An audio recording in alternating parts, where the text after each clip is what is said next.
Lindy Chamberlain-Creighton says today's inquest into the death of her baby Azara has given her some hope of finally being cleared of blame. But she'll have to wait, with the Northern Territory coroner delaying a decision until later this year. The Chamberlains came here requesting a formal finding Azaria was killed by a dingo. Which closes the inquest into my daughter's death, which so far has been standing open and unfinished.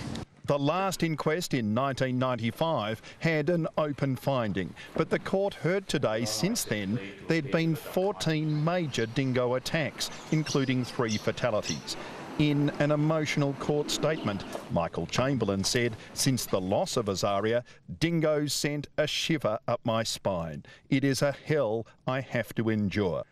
After 2 hours, Coroner Elizabeth Morris adjourned the hearing. It gives me hope this time that Australians will finally be warned and realise that dingoes are a dangerous animal. I am grateful and I am satisfied about the way this coronial inquest has been conducted. They'll return for the final decision later this year. And the coroner has given an undertaking her findings can be televised, just like the findings of the very first Azaria Chamberlain inquest in 1981. Nick McCallum in Darwin, 7 News.